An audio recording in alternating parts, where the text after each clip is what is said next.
தஞ்சாவூர் மாவட்டம் கொலை வழக்கில் ஈடுபட்ட சரித்திர பதிவேடு குற்றவாளி உட்பட 3 குற்றவாளிகளுக்கு ஆயுள் தண்டனை மற்றும் ரூபாய் 30,000 அபராதம். தஞ்சாவூர் மாவட்டம் பாபநாசம் உட்கோட்டம் கபிஸ்தலம் காவல் நிலையத்திற்குட்பட்ட பகுதியில் பூசாரி வேலை பார்த்து வந்த மணிகண்டன் என்பவரை திருமணம் செய்து வைக்க அழைத்த போது வராததால்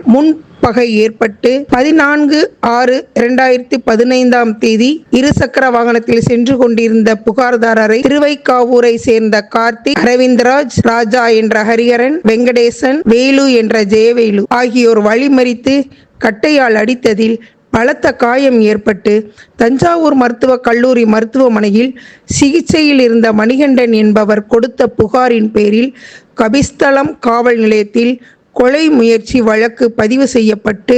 சிகிச்சையில் இருந்த மணிகண்டன் 23/6/2015 சிகிச்சை பலனின்றி இறந்ததால் வழக்கை கொலை வழக்காக மாற்றம் செய்யப்பட்டு விசாரணை மேற்கொள்ளப்பட்டது. மேற்படி வழக்கினை புலன் விசாரணை செய்த காவல் ஆய்வாளர் திரு வைத்தியநாதன் அவர்கள் வழக்கில் சம்பந்தப்பட்ட எதிரிகளான திருவைக்காவூரை சேர்ந்த கார்த்திக், அரவிந்த்ராஜ், ராஜா என்ற ஹரிஹரன், வெங்கடேசன், வேலு என்ற ஜெயவேலு ஆகியோரை கைது செய்து நீதிமன்ற காவலுக்கு உட்படுத்தி பின்னர் இவ்வழக்கின் புலன் விசாரணையை முடித்து எதிரியின் மீது 22/10/2016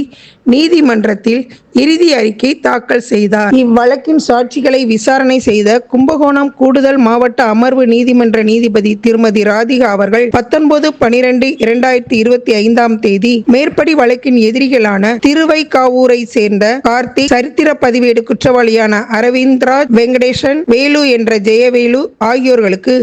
ஆயுள் தண்டனை மற்றும் 30,000 அபராத தொகையும் விதித்து உத்தரவிட்டுள்ளார். இந்த வழக்கில் திறம்பட பணிபுரிந்தமைக்காக அரசு வழக்கறிஞர் திரு விஜயகுமார், தற்போதைய புலன் விசாரணை அதிகாரியான திருமதி மகாலட்சுமி மற்றும் நீதிமன்ற தலைமை காவலர் திருமதி ரூபாதேவி ஆகியோரை மாவட்ட காவல் கண்காணிப்பாளர் அவர்கள் வெகுவாக பாராட்டினார்.